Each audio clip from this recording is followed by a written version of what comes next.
you for finding seats again. Let's resume for the second hour of Australia's STEM agenda in education. We've got a new panel member up for the second hour, and I'm going to get her to introduce herself in a minute, actually. But before we resume, I've got this document that I was talking about, and I think it's really relevant, and I'm going to read it out word for word.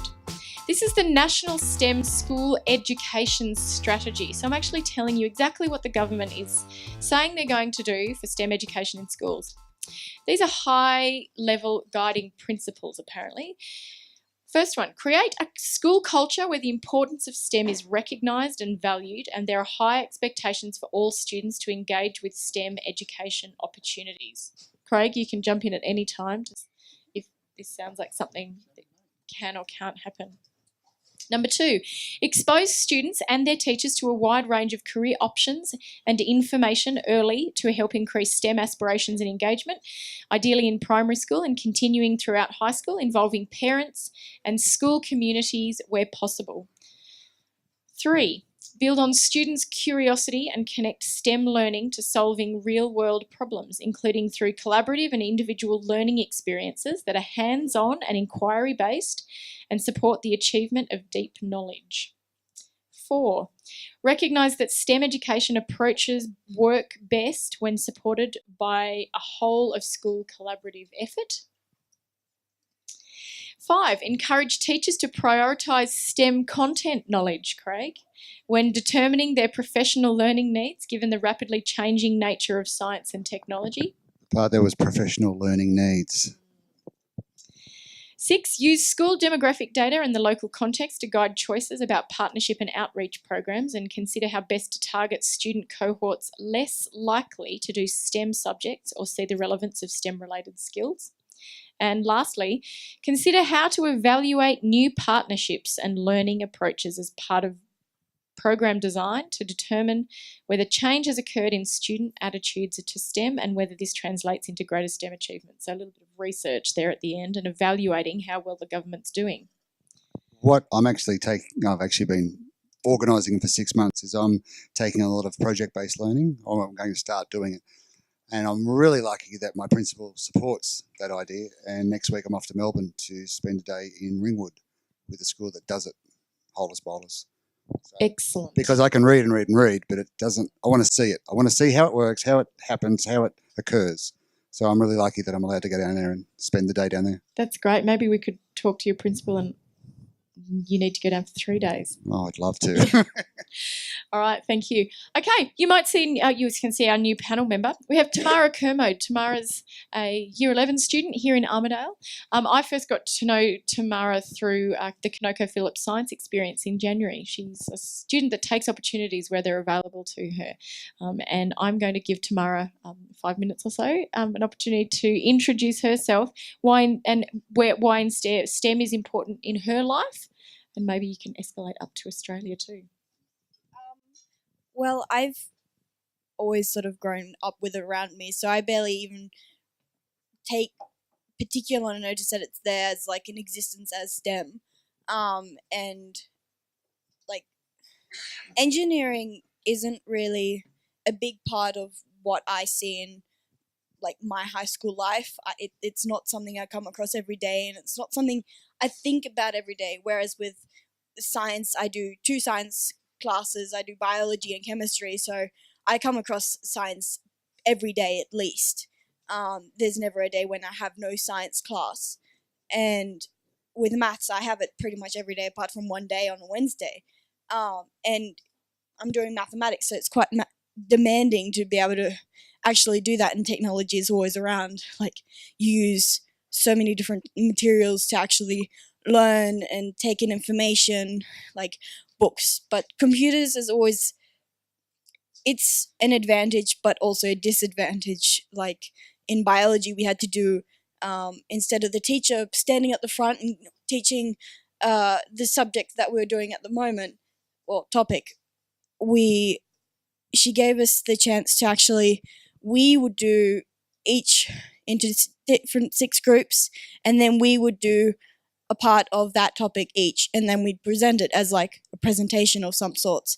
But I found, like, I was in a group of 4 with myself and 3 other guys, and it was only 2.5 of us who actually did any work because we were supposed to do it on the computers, and the computers leads to distraction, which meant that one of them was away then for most of the time and didn't do actually any doing work, while the other sort of did semi sort of work while also talking to some of the other people in the class. So it all comes into the fact that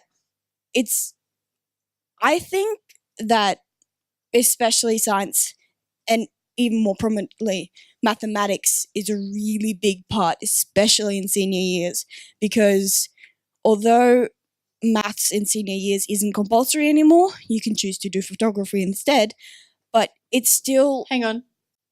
Stop right there. Are you serious? Maths is no longer compulsory in high school. Yep. You can do photography, you can do general mathematics. Oh, I'm so behind. When did that happen? I thought it was. My final year English was the only compulsory. Right, Yeah. okay, sorry. Resume, Tamara. Sorry, right. Okay. Sorry, I was a bit gobsmacked. Yes, so it's not compulsory. You can do photography, which you have, you can go on Photoshop and edit the photo to be this size by this size, but it's not, you're not using algebra or functions or everything else that comes in mathematics and everything else. So it's really prominent, especially with maths, and it's mind-blowing, the stuff that you actually learn.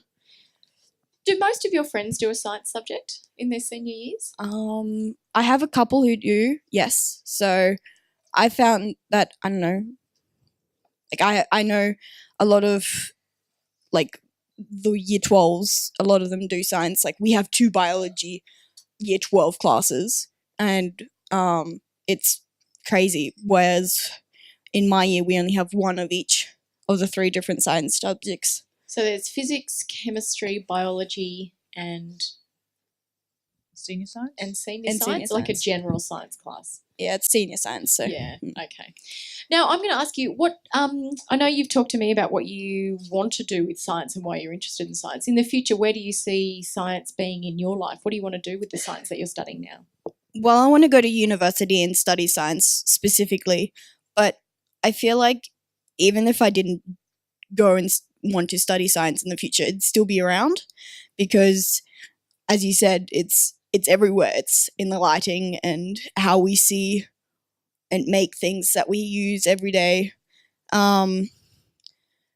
Yeah. So tell me specifically though, I know you're interested in environmental management. Is that correct? Yes. Well, environmental science and possibly zoology as a sideline because I've always had animals around me, so I don't know, I've kind of been drawn to them.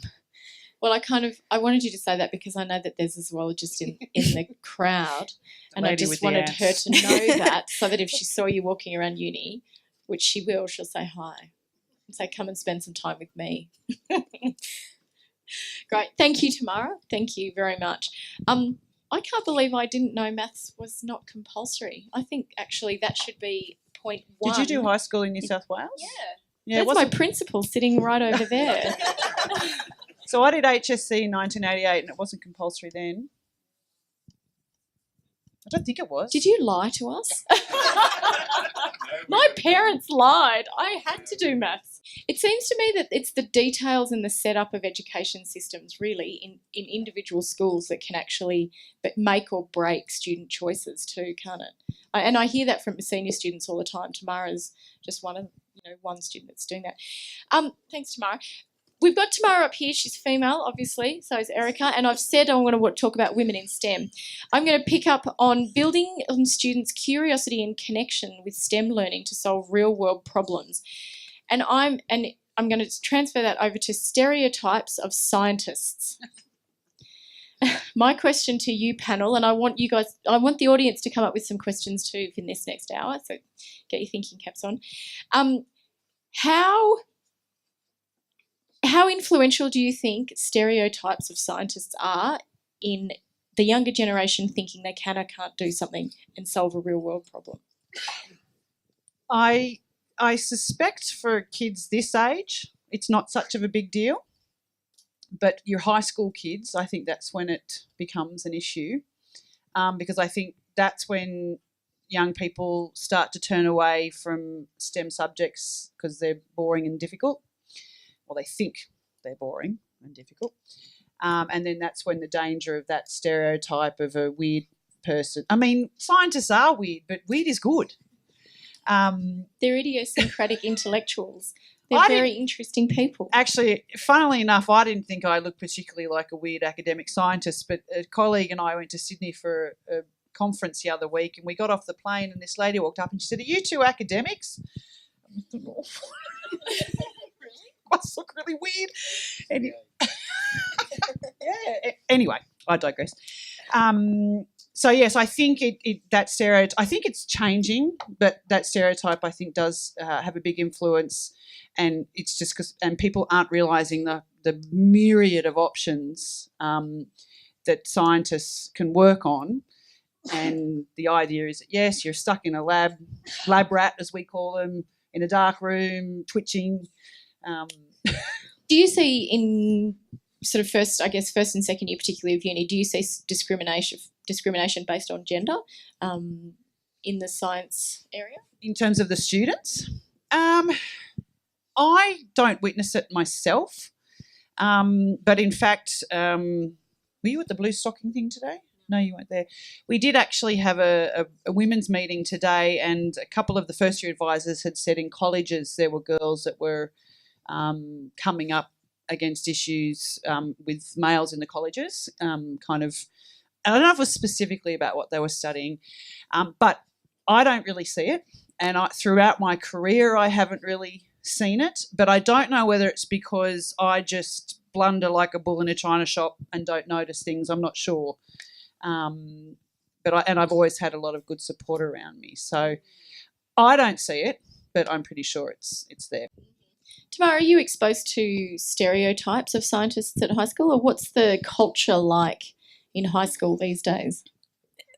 It's not so much stereotypes for gender, or not that I notice anymore. It's more like sometimes what race you are, or what type of character you have, the people you hang out with. Like, I guess if you wear a silly beanie, you look stupid. So general teenager discrimination. Yeah. That's all I've really seen in like day-to-day classes. So nobody's ever made comment to you about doing biology and chemistry and nothing of that? Well, that's really good to hear. Yeah. I think so too. Do you see female scientists prominently in the community? Do you know any female scientists apart from us that you could name? Could you name a sort of a famous female scientist? I don't want to put you on the spot here, but I think you represent a lot of people, not just. Not right off the top of my head, but I haven't really, apart from like my teachers, where like my chemistry and my biology teacher are both female, while the physics teacher, he's male. But I think it's a good mixture in a way, because it's not, it's just males or it's just females. But I wouldn't be able to, like, apart from you two, really be able to name someone I know who's like a female scientist specifically. Okay, that's interesting. I'm going to open it up to the floor. Can you please raise your hand if you can name a local female scientist? Not me. Apart from Erica and I. A local female scientist. Okay, we've got 1, 2, 3, 4, 5, 6, 7, 8, 9. Okay. What about an Australian female scientist? A famous Australian female scientist? Does anybody know Elizabeth Blackburn? Elizabeth Blackburn won a Nobel Prize a couple of years ago for discovering telomerase, which is actually the key to our ageing process. And I think I'm constantly amazed at how few people know her. Okay, what about an international, maybe historical woman in science? Marie Curie? Come on, Helen and David, you have to raise your hand, surely. It's interesting though, because they are the people. Yeah, they are often the ones overlooked. And have you got something to say up there? Hang on, sorry, wait for the microphone. I've just got a Facebook link from a friend in America saying a book's come out on NASA's 3 African American mathematicians, one of whom, Katherine Johnson, actually did the calculations of the mathematics for some of the Apollo moon landing work, original mathematics. Ah, that's nice. I like that. NASA and African American women doing mathematics. Yeah, that's great. In the 60s. Great. Okay, that's interesting. Craig, what's your experience with women in science, I guess, the perception of women in science and stereotypes for women in science? Well, women in science, I mean, haven't been exposed to it, I have to be honest there. But, I mean, from a primary school point of view, I'm still only one of 4 males out of a population of probably 40 females. So Teachers. Yeah. And one of those is the principal. So. Okay, so 4 male teachers out of about 40 teachers in general. Yeah, well, there's 18 classes, but if you add all the aides and so forth onto that. Oh, no, there's 5 males, sorry. And teaching is a profession that is female heavy. In primary, traditionally, yes. Isn't it, in primary school? What about high school? Do you know anything about the high school? What in Tamara, at your high school, what sort of balance between male and female teachers would there be? We'd probably have more females than males, but it's pretty even. Okay, that's really interesting. But that tends to be the primary. It's always been like that in primary. Yeah, that's true. Well, teaching is a very nurturing thing to do, and that's a biologically female characteristic. That's an objective scientific fact, actually. So we can't argue about it. Look, I'm asking this because women in science and being an advocate for women in science myself has been really influential in how I see science in the community and across Australia. And I want Erica to talk about her Women in STEM project that she led last year. But I want to tell you a graph. I like graphs. So if you can imagine, it's called the scissor graph of retaining women in science. And basically what it says is from primary school, secondary school, even into university, the proportion of males to females that take science subjects is 50-50. You get out of university and you get to a sort of a level A, level B lecturer, which is your base level entry to academia, and you're still at about 50-50. As soon as you go past a level B lecturer, that graph splits and looks like this. And so males are in the level C, D and E, so you're talking about sort of associate professors, heads of schools and your CEOs of companies if you want to translate into that, and the women decline in the numbers. And that scissor graph is what the government has been saying they want to close up over the last sort of 5 to 10 years. It's a classic. But the initiatives that the government have started and kind of haven't made any difference to that scissor graph in the last 5 to 10 years. Erica, can you tell us about your program? And because this is directly related to Tamara's, I think, stage in science too. Our program was basically designed as a mentoring program. So it was a small pilot. So we just started with a small group of 24 first-year female science students. Our idea was eventually that it would be expanded out to everybody, but we started with women. And we wanted to have a mentoring program, but we also wanted to try and identify what people thought were the issues and why did this scissoring occur. So we did a lot of interviews and a lot of talking, and the program ran for a year and it was very successful. Unfortunately, we didn't get it funded again. And really a lot of that was down to, I guess, not really fitting into the funding scheme where the money originally came from. And there are a lot of, we did find a lot of opposition, and actually we're talking about this today at the Blue Stocking meeting, with people seeing a program for mentoring females as discriminatory against anyone who's not female, which is completely wrong because all we're trying to do is level the playing field and provide young women who are looking to become scientists to try and give them an idea of what are some of the hurdles they might face, some ideas about how they might get over those hurdles and that kind of thing. So, yeah, but it was really interesting, and what was quite interesting was the opinions of the students and the opinions of the mentors, and then the difference of opinions between the female and the male mentors as well as to what the issues were. It was kind of fascinating. Can you give us an example of the differences? Yeah, so a lot of the young women quite a few of them didn't really see any problems. I want to succeed, I'll succeed. They didn't really, they did mention issues, but they didn't seem worried about it. And then the female mentors, so people who work, we had academic mentors and people in industry, and they talked mostly about child rearing, that you have to step out of your career for a period of time, or even if you don't stop working and your child's in childcare, it's still very difficult. And I'm not saying men don't have this issue, but it's usually more for women. Funnily enough, only the male mentors mentioned sexual harassment. So the females mentioned discrimination, but only the men mentioned that sexual harassment could be a big problem. So I thought that was kind of interesting. The younger women seem to see the issue of, male hierarchy, stereotypes being the issue, whereas the mentors saw it more as the practicalities of trying to have a career and raise children, and perhaps have a husband who's also trying to have a career, and you're trying to be in the same place. So the point was then so we could have those discussions so people could have some tools going forward in their career, yeah. So it's about the culture of women in science, really, isn't it? Yeah. It's not about the content. Women are no less bright or no less able to do these jobs. No. This is funny because I'm still hearing actually across the board when I talk to people that women just aren't capable of doing that, and I'm still surprised. And the younger women, that was what a lot of the students said, that there's an idea that women can't do this. The older women who were mentors obviously didn't say that because they were actually practicing scientists, so they know that women can do science.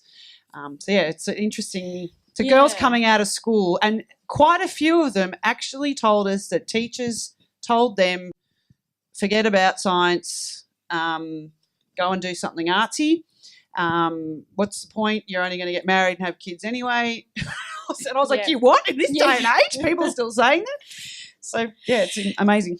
So for those of you who aren't in university culture or academia, there's a lot of studies that have been done with scientific articles or the way people publish in science, and if there's a female name on the paper, then they get accepted at a lower rate and they're not taken as seriously as male colleagues in this as well. So in academia and in scientific research and publishing, that's a really big issue. And I say this because Australia has just launched another Women in STEM initiative called the SAGE initiative, which is similar kind of actually to the Women in STEM. It's a mentoring program and it's all around the culture of that. It's not the content of science at all. I'm going to ask Tamara, and I know this, you may not have thought about this too much, but as a woman coming into, into a university degree and thinking about wanting to do science in your workplace, what would you like people at university to be doing to help you get through there and get into a job? I guess a similar kind of question that we had over here earlier about nurturing and backing you getting into the workforce and continuing in a science stream. I guess it would just be basically having the knowledge that, here's someone I can go to for this particular topic while there's someone else to go to. For me, it doesn't matter what gender they are, so long I know that I'm able to rely on someone to be able to go to them and be like, hey, I have a question about this, and how could I try and improve in finding more about it and just in the subjects in general, rather than having to go back to technology and be like, I have to now type it into Google and be like, what is this formula meaning? When it's, especially because I found that, I need the contact with the person, being able to visualize them sort of forming the words, and being able to then, rather than looking it up and seeing it on paper and then still be asking myself, what does this mean? I get the idea, and then having to look up a different question, which you might even not find, because Google works by, you search for those particular words and it'll find you those. So that's coming down to having a community, a supportive community around you too, isn't it? Everything's coming back to the people. Actually, and that made me think, I don't know, maybe Imogen, you can comment to this. I'll just put you on the spot there.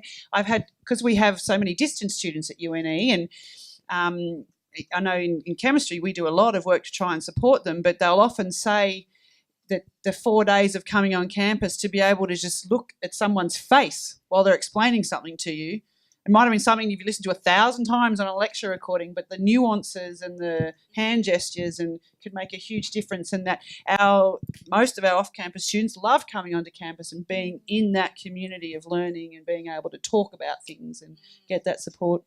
Yeah. Imogen, do you want to have comment on anything? Would you agree as an external student at UNE? I would, about to move to Armidale, so I'm kind of. Oh, I didn't know that. That's I know. exciting. But There you one go. thing is the mentor thing. As a distance student, like I'm still trying to find a mentor for what I'm trying to study at uni because I'm not quite going down a particular path. I've got this idea, but like that thing about finding a mentor, whether you're at school or as a mid-career change, that is just so important to have someone that you can bounce ideas off. And go to for support and help and just, like mentors are just so huge. important. It's huge. Yeah. Yep, I agree.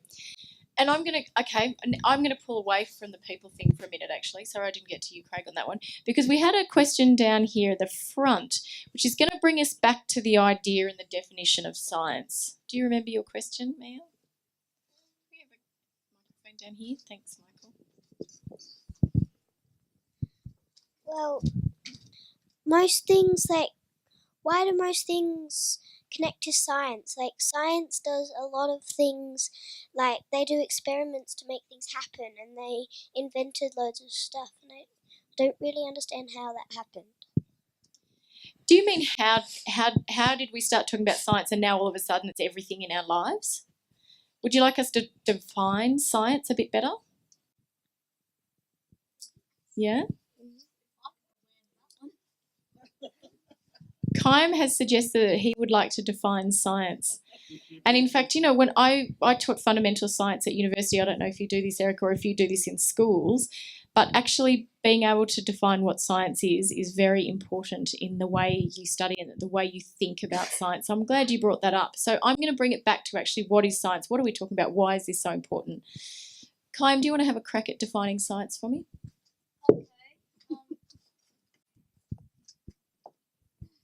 I think science is defined by the way that people actually learn stuff. They discover stuff in different ways that we actually that normal people haven't looked at yet. So I think science is defined by the way that you can invent stuff, you can discover stuff new that most other people can't, and that, well, hang on. I like that. I'm going to stop you there. The way we find out things and the way we discover things. Can I start from you, Craig, on the other end of the panel about how you talk about science and how you define science in schools? Basically, I say it's everything. There you go, Mia. It is everything. And especially with the States of Better stuff I've been doing this term.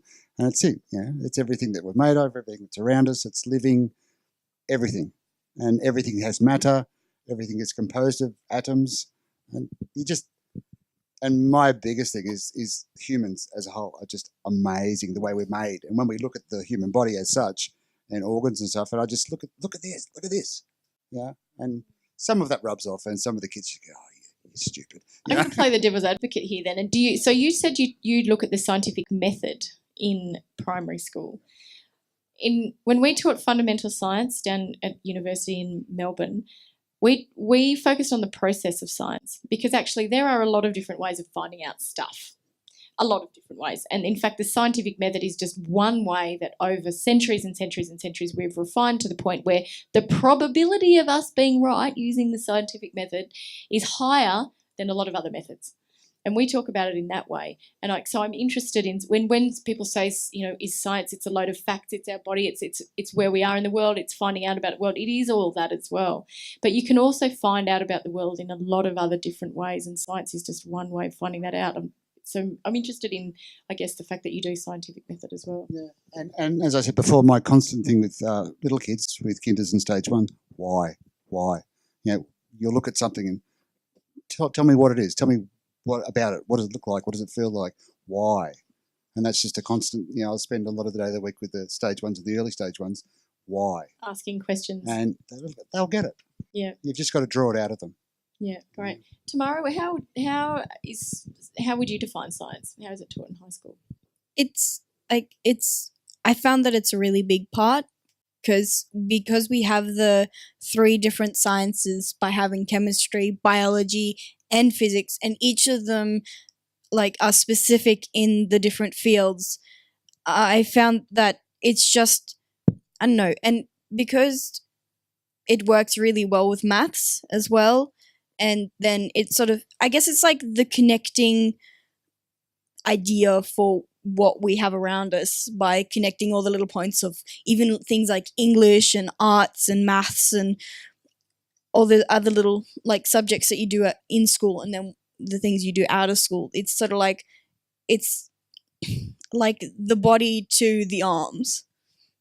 Okay, that's really interesting. Okay, Erica, how would you define science as a scientist? I guess to me, I think of it as science is understanding the world around us. The tool for that is the scientific method. But I guess as a practicing scientist, I see it as a very useful activity to help us hopefully improve humanity and improve how we all work together and live together. Yeah, that's great. And I think what's so important about having that discussion is because when we say we're talking about Australia's STEM agenda, and when we say we have a book on science that's really interesting, or that we are going to teach science in schools, or I think it possibly could mean a different thing to everybody. And I think the way the government is, the way anybody approaches improving our scientific knowledge and STEM agenda, I guess if that's what you want to call it, depends on the definition of what you're trying to improve. And so I'm really all big about definitions. Do you have another question? I sort of meant, how did that happen? Are you talking about the history of science, Mia? Oh wow! I think you know what that was the topic of our last one. So actually, the last Science in the Club was paradigm shifts in science, and we talked a lot about the history of science and how we did that. So we'll talk about that at home, shall we? Great. All right. So now we're back on defining science and what that is. I'm actually going to ask you guys. Hang on. No. Are there any questions? I keep ignoring the audience. Any questions at this point? Charlie, have you got a question? Well, I was wondering why science has to be so important. That's a good question because as a 5-year-old, you'll probably be one of the important scientists in the future. Would anyone like to have answers? Craig, could you please answer? It just is. Just believe it. It is. We'll talk about that at home too later, Charlie. I'm going to ask you about public controversial issues in science. Again, I'm just going to go back to Q&A, and climate science is a big one, but I'm not going to put words into your mouth. I want you to pick 3, if you could pick 3 important scientific issues of our age and where resources could be immediately directed, what would you make them? What would you see them as, Eric? Well, funnily enough, science education, I think is probably my... Do I have to pick 3 each or just 1 each? 3 each. 3 each, okay. So, investing in science education, investing in science itself in terms of CSIRO and funding universities better. And I think climate change, because that's really fundamental to the, end of life as we know it. So it's kind of important. Okay, good. Science education, funding institutional science, and climate change. Okay, Tamara, what do you think? I'm going to go with the climate change as well. Probably things like changing ways that we travel instead of using petrol, finding a better way to develop ways of moving without putting things up into the air and just generally destructing habitats of other living things. Pardon me. We are alive and we don't like to die. So why should other things like ants and much bigger things like elephants. Why should they die because we have to live? I like that. Okay, so you've got climate change, you've got keeping things alive, and what's your third one? Probably building a better society system of how we can like make areas where we can live, making that more adaptable to change. Okay, finding arable land and livable places on land. I really like that. You are an environmental scientist to come. Yeah. Watch Tamara Kermode in the future, people. I really like that. Craig? It's very scary, isn't it? I have to go with my science education as a whole, and also climate change. They're my two passions that I push at school. What about a third one?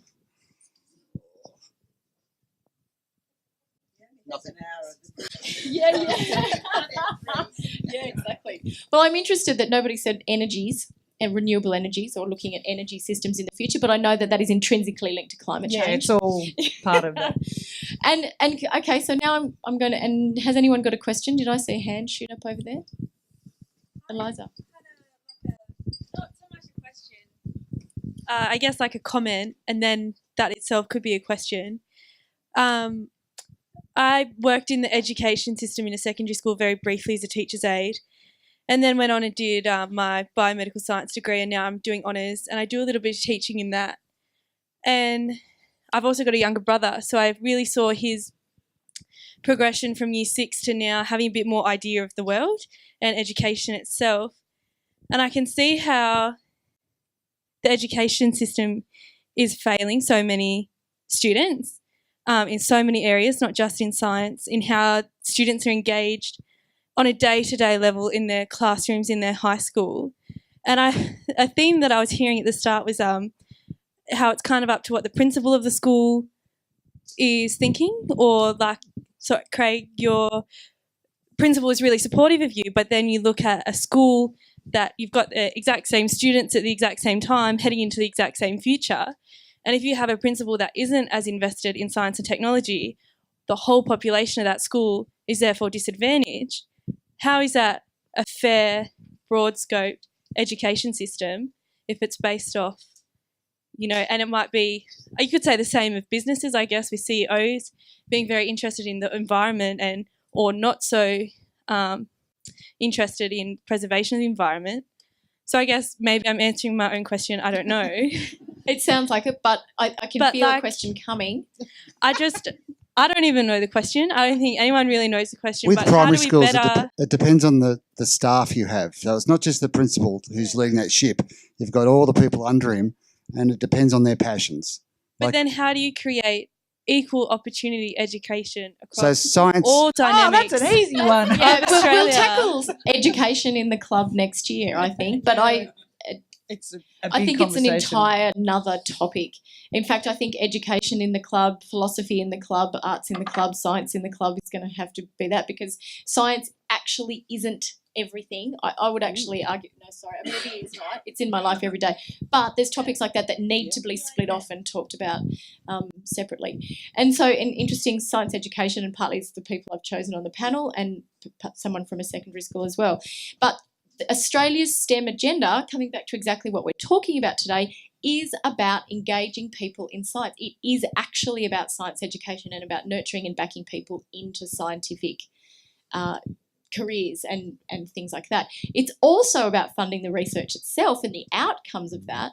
But the argument is that with the declining scores and the declining engagement, we're not doing enough at this end. We're not doing enough in the education end, so that the principals, the CEOs that we're choosing for CSIRO, the people who vote for Donald Trump, for instance, they are a product of the education system itself. And so the decisions they're making are based a lot on those things. Question over there. Do you think we need to make scientists more visible in the community, like have more scientists on TV and show kids that there is, like, being a scientist is a viable job? Like, so many kids grow up wanting to be vets or doctors because that's what they see.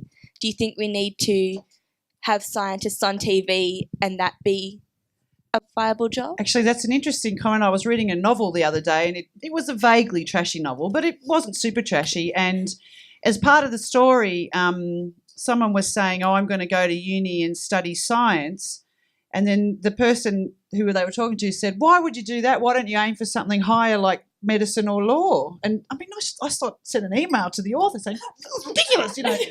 I was shocked. I was like, "I've actually seen this." So I think that's the viable option as a career. And I know there is the issue of where are the jobs, but we have to think beyond just a job as a scientist, as you were saying, creating opportunities. And with those science skills, you can do anything. But I think, yes, it needs to but a lot of scientists, I mean, look at academics. I mean, they're strange, you know. Well, they're interested in doing what they're doing. Yeah, I was just thinking the other day that Australia needs a Brian Cox or a David Attenborough, or I mean, with Steve Irwin, Australia loves to hate a public figure like that too. So Steve Irwin was controversial, but he was someone that inspired a lot of people. In fact, I would actually argue that the Bachelor of Zoology at UNE wouldn't be doing as well as it is if Steve Irwin hadn't actually inspired some of those students to play with big creatures, and I mean that an inherent love of animals is there, but I think that's good. I think we do have an issue in this country which is broader and maybe can be another in the club series, which is the tall poppy, the pulling down of educated people, making fun of education, don't think you're smarter than everybody else, and so you have to be ashamed because you're educated, and educated doesn't mean you went to university. You don't have to go to university to be an educated person. So yeah, I think that is a very underlying problem in this society. And I find that I'll have a conversation with someone, they'll say, "Oh, you're an academic. You don't live in the real world. You don't work hard." And I think, oh my God, you want one day in my job. So yeah, I think that's an overarching issue. Kirsty, can I come in before we leave that question there? Yes, yeah. About communication. Well, the Science Hub is one way of doing it. And we're proactively moving towards making science a bit more visible in our community as we've adopted things like these technologies, like the video, like the webcasting that we've done. Yes, you're right. We need to see people more. Scientists need to be able to talk to us, which is why Brian Cox is a great rock star. He can break down quantum and particle physics into something that I can understand. So how people speak to their communities, how they speak to us about what they do. In the arts, of course, we can do a lot there. Right across the board, from projects like the ones we do with Dave Carr and people in community with Eco Arts, where we bring arts and environmental and work in ecology together. But we can also, in our stories, stop backgrounding artists. So in the cop show, there's somebody in a white lab coat in the background who gets to answer one question while our heroes and heroines walk away, instead of the person who's sitting at the microscope being the hero or the heroine. So we have to reframe the narrative and provide opportunities for that to happen. And provide opportunities. Laszlo's right. The Regional Science Hub is one way of doing that in community. And we almost have to stop putting and this happens in the arts too, every time a kid picks up a camera, somebody says, "Oh, you got a budding Spielberg there." We have to stop creating a kind of comparison that's kind of insanely unrealistic. To talk about science and refer to Einstein, goodness knows how many years I've been hearing that, puts a kind of, the guy's a genius. Everybody talks about the genius. The arts, popular culture, they all talk about the genius that was Einstein. It almost doesn't give us a chance to kind of go, well, we may have one here, but we don't need to be branding him or naming him Einstein. It's, what was your name? Khayyam. So it's Khayyam that we're talking about, rather than comparing him to somebody who's long dead, whose contribution was certainly significant, but we don't call kids who are interested in maths Pythagoras anymore. So we can kind of stop doing that. It's the 21st century. We've got our other heroes. I mean, I could tell you my Brian Cox was a man called Julius Sumner Miller. That will mean absolutely nothing. I think there's somebody else in this room who has the same hero. Absolutely nothing to you. Yeah. But yes, we do have a part in making people visible. In a college town, in a university town, it's almost obligatory that we start to showcase the achievements of people in research and in practice and also in education. Off you go. Okay. Thanks, Leslie. I agree. You brought up a really good point, and it kind of comes back to heroes that we were talking about before. Tamara, do you think we need more visible scientists in communities? Definitely. Like I've done a few things like the ConocoPhillips Science Experience, and there's like every year they have the Science and Engineering Day, which is they have separate for primary and high school. So I've gone and done these things at the uni, mostly here in Armidale, and every time like I've really enjoyed it and I've always learnt something new. But I mean, it's all nice and well if it's for school students, but what about if you go to university? I mean, you have the opportunity to go to lectures, but being able to go and do something else with a bunch of people you don't know and a bunch of people you do know, and being able to go there and learn something entirely different from what you're actually doing is I've found it a really valuable experience for me, and I know that friends of mine have enjoyed it as well. So I'd like to see more things like that where you can go like, and things like the Science Hub, but going for the science. Yeah. Okay, that's action item number 2 for me tonight.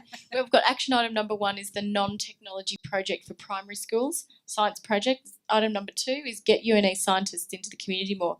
Craig, how would you utilise scientists? How would you make them more visible in your day-to-day job to your students?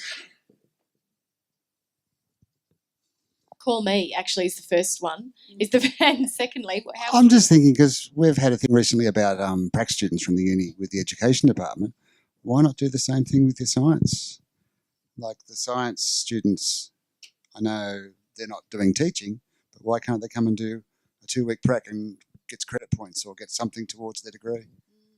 Actually, that's something that is a project that we're just going to start working on at the university from first years through, is things like communication, and I think that something like that is a great idea. And we do try with the Science in the Bush to involve undergraduates to try and help look at their science communication. And we used to go into the supermarket and do science and get students to come and try and develop that skill of talking about science in a non-scientific way. Because I know Armidale High, the science teacher, one of the science teachers up there, has a student with him, and it's some sort of deal that was done with the department, whereas the student is studying, but he gets paid, I think it might be like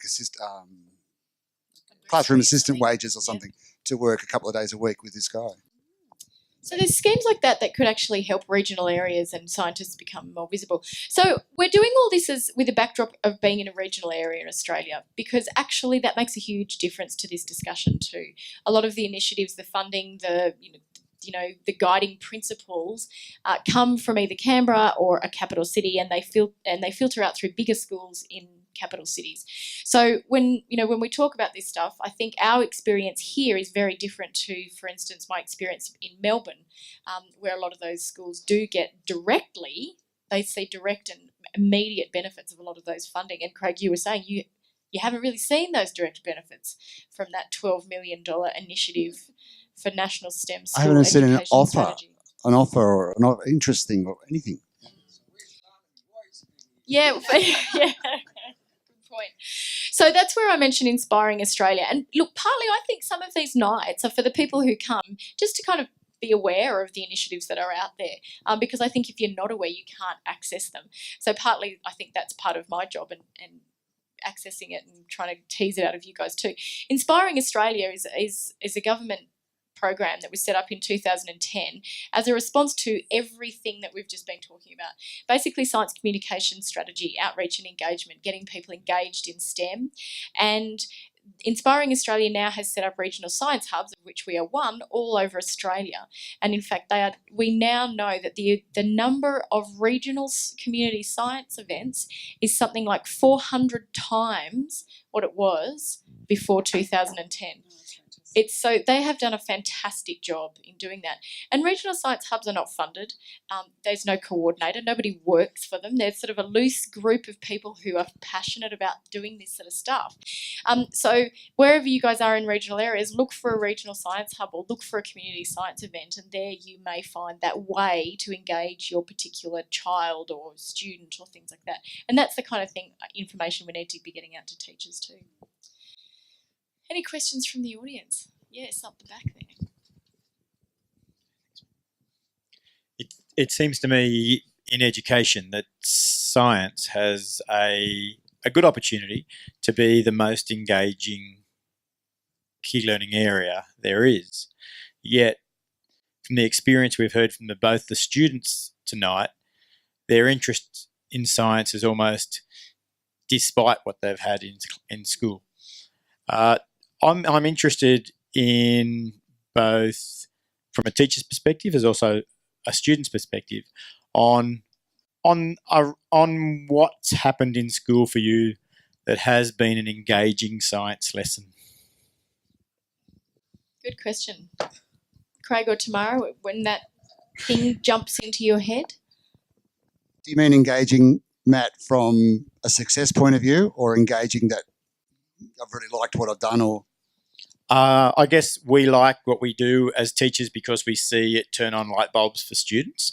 So I guess that's what I mean. I mean, one where you see the kids that are engaged. So twice tonight we've heard from the students to say that what happened in class for them with the teacher wasn't interesting, wasn't a good way to teach science. I would guarantee that at least once a week I would see a moment in a lesson of some sort where the light bulb goes on, and I think, great, it's worked. Even if it's only for one student, that still makes me very happy. But I suppose the other part is that when you see a child who is not engaged come back and thank you. That doesn't happen very often in my school, but when it does happen, it's really, really special. Sure, and it's great that we recognise where kids are engaged, and that's a skill in itself. I wonder now if we can reflect on that to say, what was it about that experience that I provided that engaged? So that you can repeat that experience as much as possible. And that's where I said first up about me stepping outside the box. I've got to step outside my comfort zone and take things laterally. And if I don't take them laterally, they end up being boring and straight from the syllabus. So I think it's up to teachers to step outside the box, step outside the comfort zone, and take it sideways and do something a little bit different.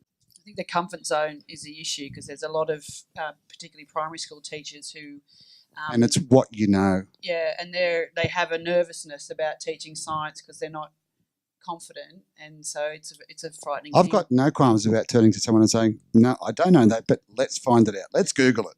Well, and I think that's a great thing to demonstrate to students, even to my adult students. When they ask me a question, I say, let's figure it out. And then, that's how you do it. It works really well, so I think that's good. Tamara, did you want to know from a student's perspective as well? Can you give us I'd an example love of to an hear from a activity? student perspective. Well, I've always enjoyed not like in chemistry. I don't always enjoy doing pracs because I'm more the type who likes sitting down and really going into what it is and then looking over it briefly with the prac. But with things like bio, where we went out to Thalgara and we went and studied and tracked things, and it was really interesting, although that's more what I'm interested in. But Did you know that Matt's the principal of Thalgara? She didn't know that, Matt. Nice work, Tamara. But I found in primary there was one teacher who wouldn't sort of open themselves up and talk a little bit about what they experienced. So now in high school I found that there's a lot more teachers who are more open about actually sharing information of what they've done. Like our biology teacher, she went up to Queensland and looked at the fossils in a particular area and how it was really desolate. And it was really interesting, like seeing the pictures she'd taken and then showing them to us and giving us the direct experience after she'd experienced it, and sharing the enthusiasm rather than in regards to the topic we're doing at the moment, rather than showing us pictures from the internet and then being like, here, this is this place and it's really interesting, but I've never been, or not saying that they have been. So actually giving that information and really sharing what they know and what they've seen is always really engaging rather than closing themselves off. Yeah, that's personal community and the novelty. I'm hearing a bit of a theme of something novel as well. A novel sort of self-initiated experience is often what sparks that engagement. So, so it is a personal connection, and I think that as teachers we have that, and we know that works, and so being able to have students follow their own interests and personally connect with the science of what you're studying is one way of engaging. Can we? He's got his hand in the air. I know, so I'm conscious of time too. Can we just? Have we got time to hear from the primary school student and what a good science lesson at school might look like? Kaim, is that what you would like to tell Matt? No. Can you think of one? Or can any of the What kids about you down the girls front down think of a lesson in school where you were really interested in science? Oh, look at that. Oh, no. Oh, What about the no. rocks igneous rocks they had to listen to about for weeks on end? Okay, we've got 3. We've got a microphone we can pass. Just quickly, it's 9:10 and I can see fading. When we had to study 3 types of rocks, and it was really interesting. Rocks. Okay. Yeah. Next. Heat conduction. Heat conduction. Beyond putting a jumper on. Yeah. What about you, Alana? You're a big science fan. There's not much I've really done in class, but I have done some personal projects in some of my years lower down, and just to help extend me. What were they? I did a project on how acid affects your skin, and a large one went just when I'd started kindy on about spiders. So Oh, lovely. All Would right. you have liked to have done those at school, do you think? yeah, I'd like to do that sort of thing more at school because I really felt like I really got something out of it, and then I knew more afterwards than I did before. Oh, nice. All right. Can you pass the microphone up to Kaim? Can I add something? Quickly. Well, the heat conduction thing, we found out which either metal or wooden would hold heat easier. So yeah, it was heat conduction through different materials. Nice. Could I say a math thing that I learned in year 2, since it's part of the STEM project? Yeah. Okay. It was about tessellating shapes. I never knew about tessellating shapes before. In year 2 with Mr. Heslin, we did tessellating shapes, which are shapes that go together without any gaps. Like circles leave little curvy triangular gaps. Rhombuses, squares, hexagons, triangles, they go perfectly together. And that's also one of the reasons why a beehive has hexagons. I also have a question for you. What question? Last question for the night. Kaim. Can I give you a present? Sure. Okay. This is unexpected, everybody. Okay, as quite a few of you know what I said, I went down to the Brian Cox thing and we bought a few Brian Cox Forces of Nature new series books that he wrote, and he also signed them. So I'm going to get, and we bought 4, and I'm going to give 2, only 2, and I'm going to give the last copy to Dr. Kirsty Abbott for hosting a wonderful STEM thing and allowing me to be on the panel. Oh, I'm going to cry.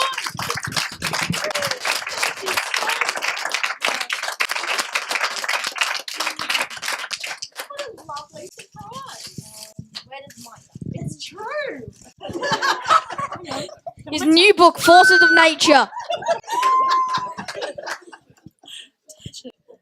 Well, that's lovely. Last surprise for the evening. Well, I'm inspired, actually. And on that note, I will wrap up tonight. And I would like you to join me in thanking everyone on our panel for a really interesting discussion. And I have action lists that I will report back on at the next Science in the Club. So please join me in thanking our panel.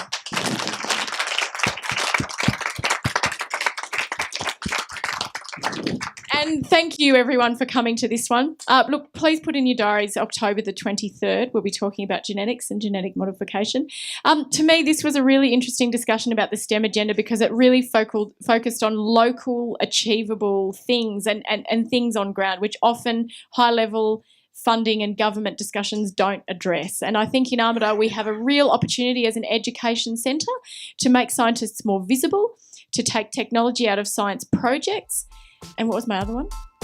I had 3. I'll watch the video.